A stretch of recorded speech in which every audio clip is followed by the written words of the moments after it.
Those who lack competence remain in the office. At least before we arrived, we realized you couldn't make it. 5 minutes after leaving for his business trip, my grandson Alex came home. To make matters worse, Brandon, his supervisor, was scolding him on the phone. Alex gently turned to face me as the call came to an end. "It's okay, I had a lot of work stacked up anyhow." As if attempting to persuade himself, he said in a low, resigned voice, "Besides, I've been a burden on everyone, so I guess this was bound to happen."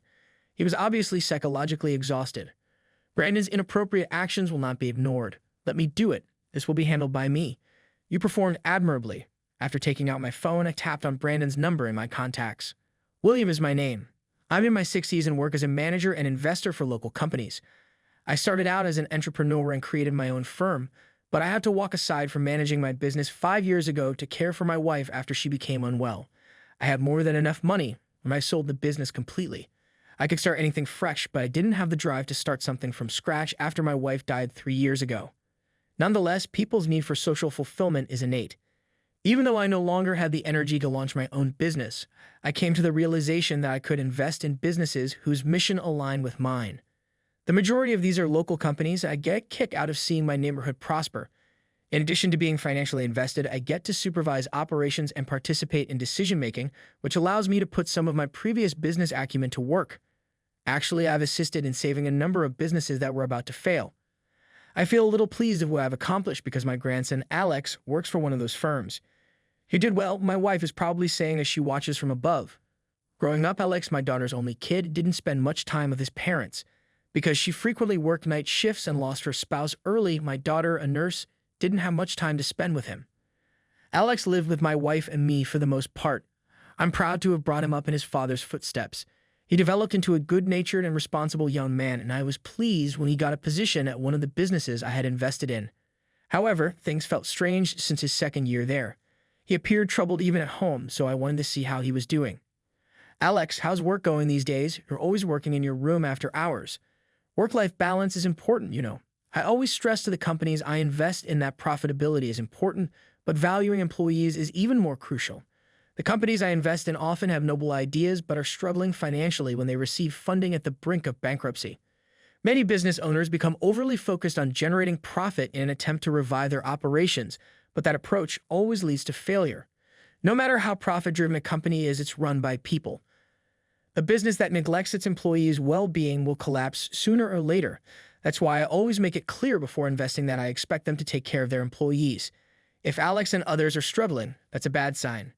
But Alex just shook his head slowly. Work and life are both going fine. It's tough, but that's normal. I've learned a lot, so of course I'm busier than last year, he said with a smile, but it seemed forced. He's always been a resilient kid, so he's probably just enduring it.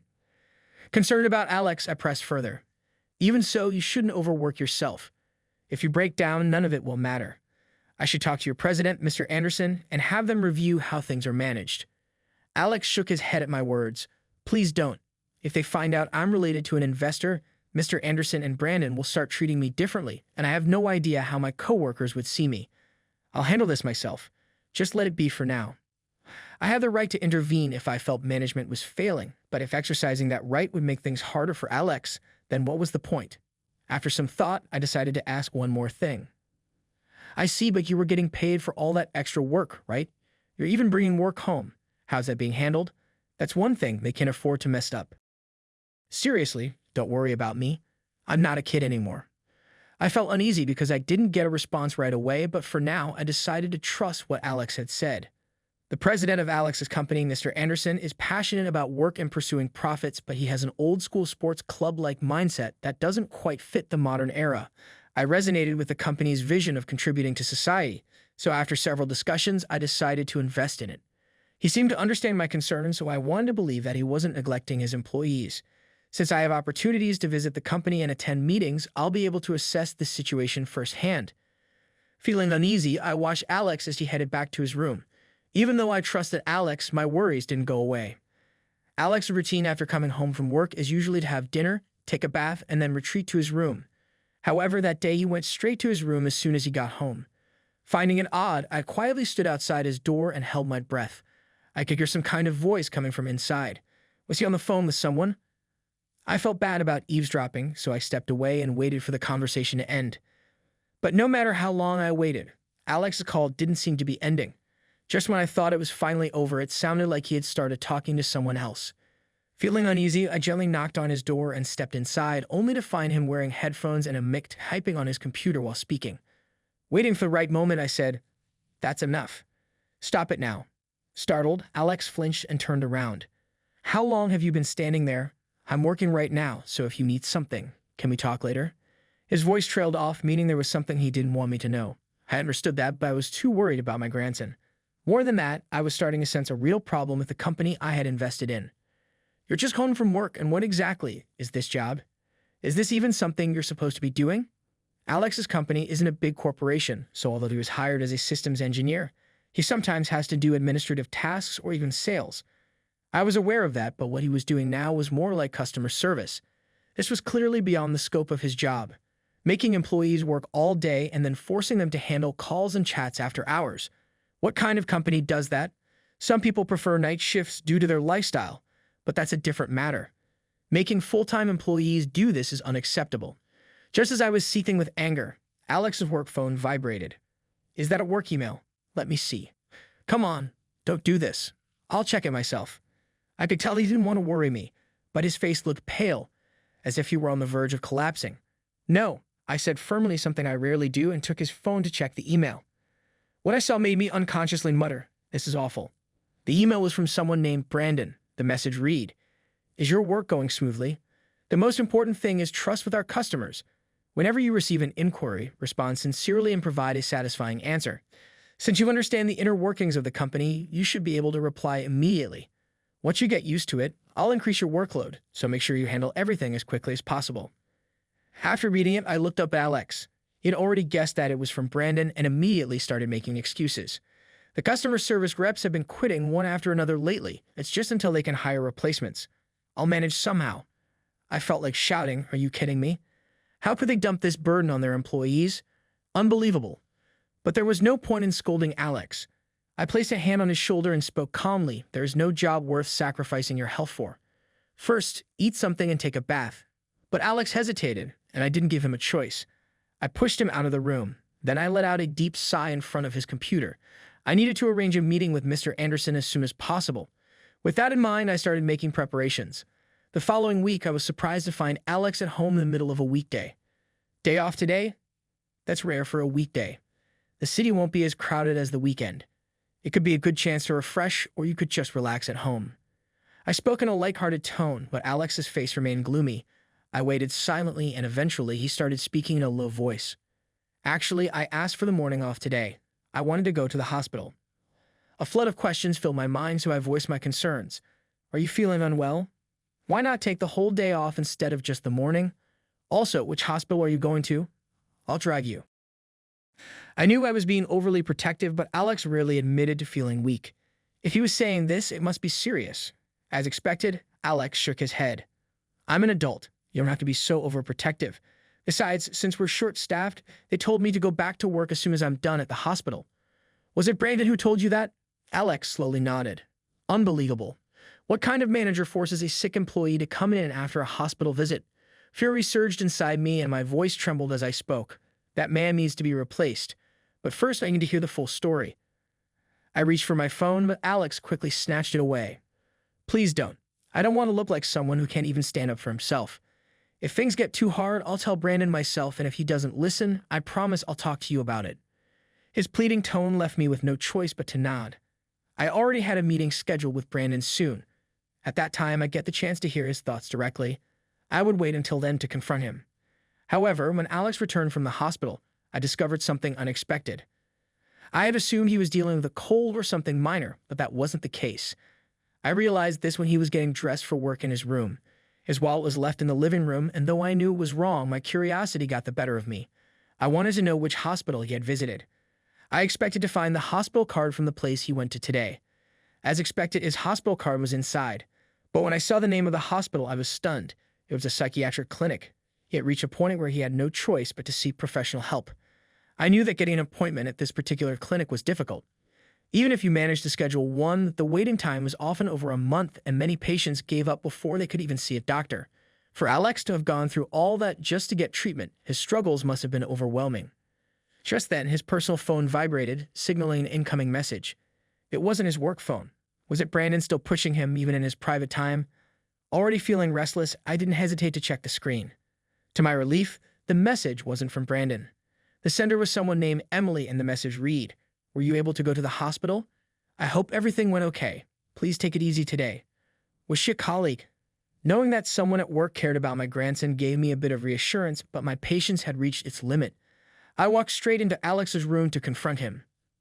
"Enough is enough. Stop destroying yourself for this job." I must have looked furious as I barged in. At first, Alex's eyes widened in surprise, but then he sighed and sank into his chair.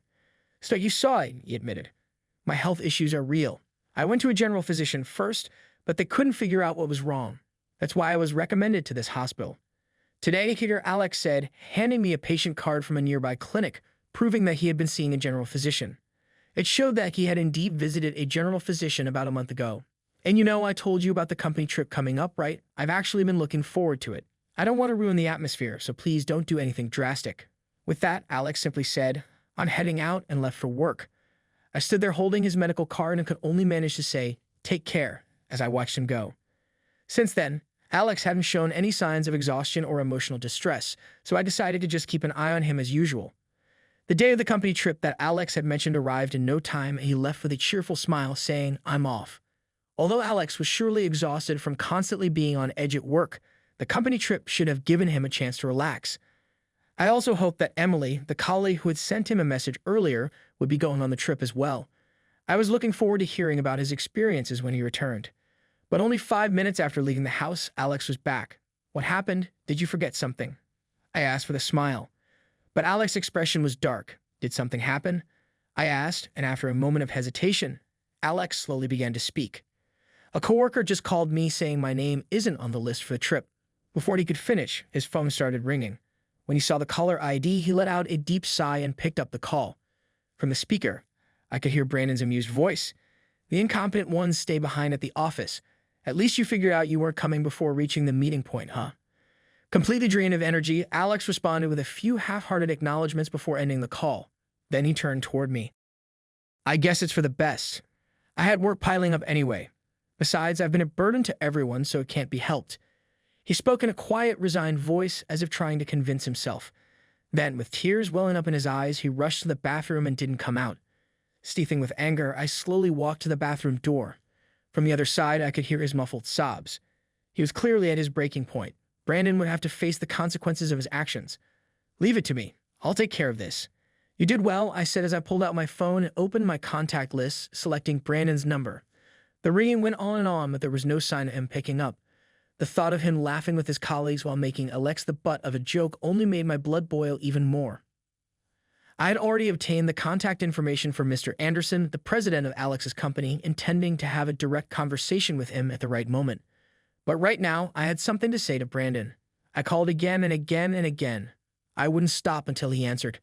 Finally, he picked up, his voice dripping with irritation. "Who is this?" "I'm busy." "My name is William. I apologize for interrupting your company trip, but I'd like to have a word with you." I spoke as politely as possible despite my simmering rage. But Brandon showed no intention of changing his dismissive attitude. "If you know that, then maybe you should think about the timing before calling. Judging by your voice, you're just some old man. Shouldn't you know better? Anyway, who the hell are you? Just giving me a name doesn't tell me anything." I could have introduced myself fully right then and there, but I wanted to see how much I could learn about him first, so I kept my explanation minimal. "You're absolutely right. I happen to have some connections with Mr. Anderson, and I wanted to ask about your company's internal affairs. I understand that now isn't the best time, but I was hoping to arrange to speak with you later." Yeah. I'll call you back later." On hanging up now, he cut me off mid-sentence and ended the call. The fact that he wasn't even fazed when I mentioned Mr. Anderson meant one of two things. Either he was extremely confident or he had serious issues with communication.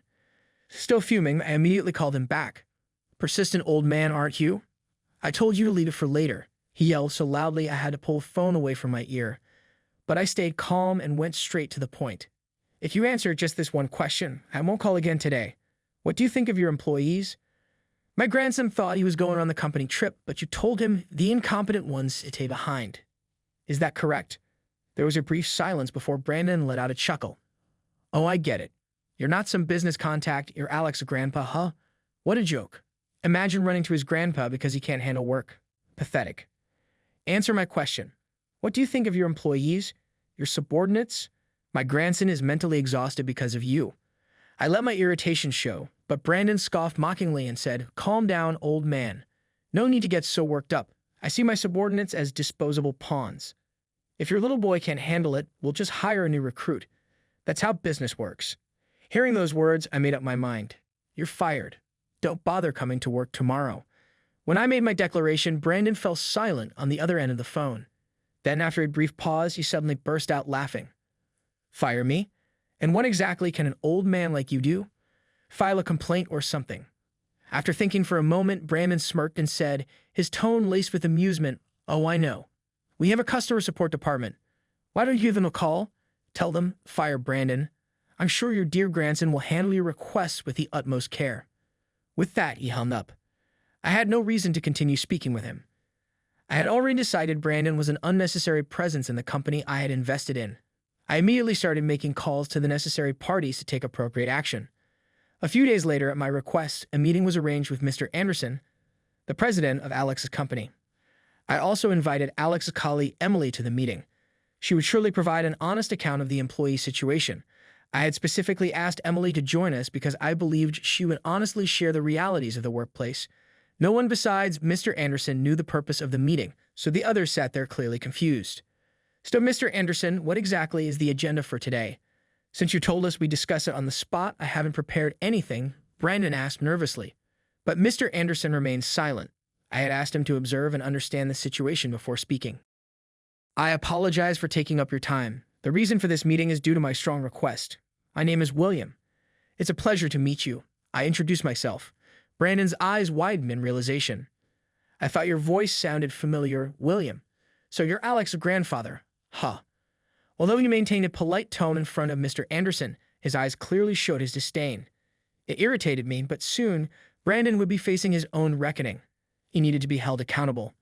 It's a pleasure to meet you, William. Alex is always a great help to us, Emily said with a gentle demeanor. She bowed to me. From the message she had sent Alex, I already knew she was kind, but her expression and voice radiated warmth and sincerity. So, William, why are you here? Just because you're Alex's grandfather doesn't mean you have a right to participate in company meetings, Brandon scoffed. Mr. Anderson shot him a sharp glare, but he seemed oblivious to it.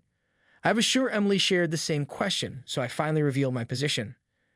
I mentioned this to Brandon on the phone before, but I have a special connection with Mr. Anderson.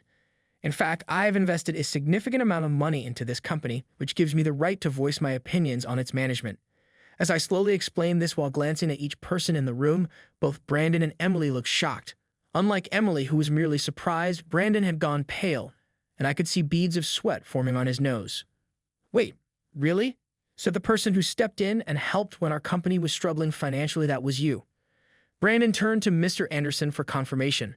Being an older man himself, Mr. Anderson had surely experienced the company's financial crisis firsthand. Mr. Anderson gave a slow nod. Seeing this, Brandon visibly trembled. I see. Thank you very much for your generosity back then. Your advice on system development was also invaluable. We recognize that it played a major role in stabilizing our company, Brandon said deeply. Beside him, Emily's eyes sparkled with admiration. So that's how it was. I've been using this company's services for a long time, and I noticed how much the website and purchasing processes have improved. I was really impressed, and to think it was thanks to Alex's grandfather. She turned to Alex with a smile. Alex, looking a bit flustered, avoided her gaze. When I invest in a company, it's because I believe in it. I contribute financially and offer guidance to help it thrive. That applies not only to the system side of things, but also to the company's management philosophy, I said firmly. Isn't that right, Mr. Anderson? I asked for the first time that day. Mr. Anderson spoke. A company must value its people, both employees and customers, more than just chasing profits. Without that, it cannot survive in the long run. He said, yet there is someone in management here who treats employees as disposable pawns. I declared. When I made my declaration, Brandon's shoulders twitched in shock. Clearly, he knew exactly who I was talking about. Desperately, he turned to Alex with pleading eyes. Who are you talking about? I don't know anyone like that, right, Alex? He asked in a weak voice. But Alex remained silent. Emily was the one who spoke up instead. I'm sure you already know, which is why this issue is being discussed now. To be completely honest, Alex has been under unbearable pressure from Brandon to the point where he had to seek medical help. Emily's voice trembled, as if she were the one suffering, but she gathered her courage and explained. Emily bowed deeply and said, "I knew I shouldn't have ignored it, but I couldn't bring myself to act. Please establish an independent committee to investigate this matter. I beg you." And Alex followed suit, bowing as well, having seemingly accepted his fate. Brandon remained silent from that moment on. In the end, his actions were deemed a serious issue within the company, and an independent committee was set up to review the case. Soon, all of Brandon's wrongdoings would come to light. I was informed that, in addition to Alex, other workers had also voiced their grievances. All I could do was hope that everyone who had suffered throughout the committee's assessment would receive justice. Brandon voluntarily resigned and acknowledged everything. I'm not sure what he intends to do next, but I hope he thinks back on what he did and returns to society with a more positive outlook. In the future, it would be excellent if he could learn to appreciate his subordinates and coworkers. Alex informed me someday I want to start my own business and contribute to society, which is something he has been expressing lately. I don't know what changed him, but I found his remarks comforting even though I told him that business isn't that simple. Emily also seemed to be completely on board with his goal. Recently, they have been spending a lot of time together, and as their relationship has deepened, I've observed a notable improvement in Alex's behavior. Young individuals like Alex are the ones who will shape the future. I plan to do all in my power to help build an environment in which kids may flourish.